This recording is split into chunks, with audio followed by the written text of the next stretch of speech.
The next thing we'd like to talk about is the Royal Proclamation of October 1763.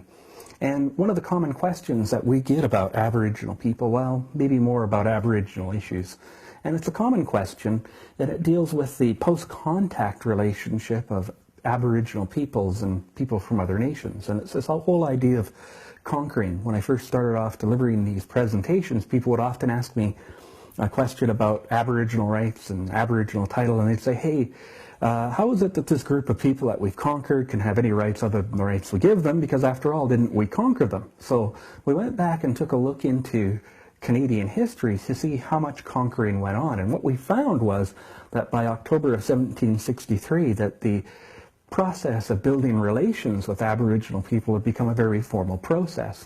And in the proclamation, which has a whole number of different segments to it, the one particular paragraph that we like to focus on is this paragraph that refers to them as nations or tribes. It states that it is just and reasonable and essential to our interests that the several nations or tribes of Indians with whom we are connected and live under our protection should not be molested or disturbed in the possession of such parts of our dominions and territories as not having been ceded to or purchased by us or reserved to them or any of them as their hunting grounds.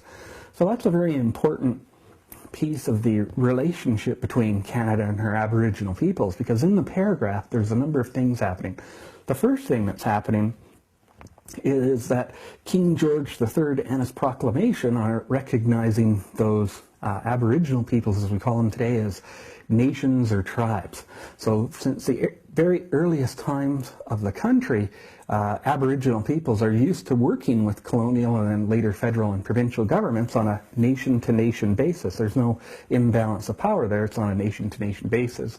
And it's something that we see happening even today. If we look at the British Columbia Treaty process and other processes, we see that those kinds of things are happening on a nation-to-nation basis, those treaty negotiations. And again, that's really what the Royal Proclamation represents, is the start of the treaty process. It recognizes them as nations. It also recognizes them as owning the lands that they're using and occupying. So another important feature said that it needed to be ceded to or purchased by us.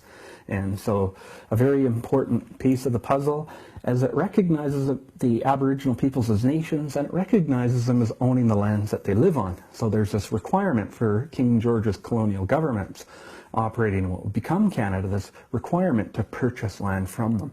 The third thing it does is it sets out what are often called special fishing and hunting provisions, are reserved to them and or any of them as their hunting grounds, is what it says in the proclamation. And so it's also setting out those provisions to fish and hunt. And today, that would be sort of an older treaty. Today, the modern treaties would not only deal with things like fishing and hunting, but it would deal with governance and healthcare and education and whatever agreements that federal and or provincial governments or even territorial governments will come up with with respect to Aboriginal peoples. But again, a very important document recognizing Aboriginal peoples as nations or tribes, recognizing them as owning the lands that they live and operate on, and recognizing them as having what are often called special fishing and hunting provisions.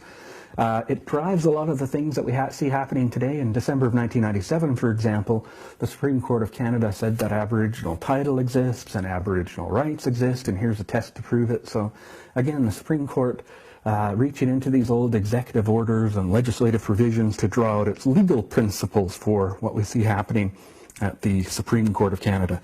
All of that is to say that there's not much conquering happening in what would become Canada. There's very little, really, there is some, but very little to begin with anyways.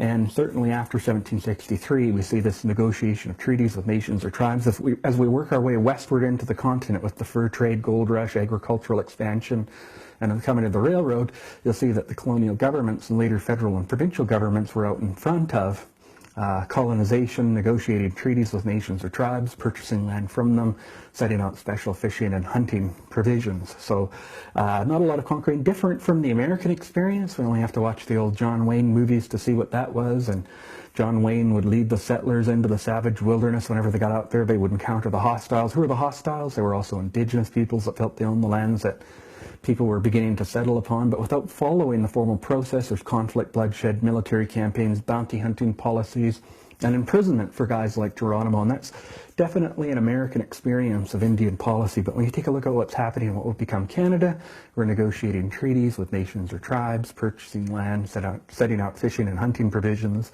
and it's all being done underneath this royal proclamation, following the principles of that royal proclamation.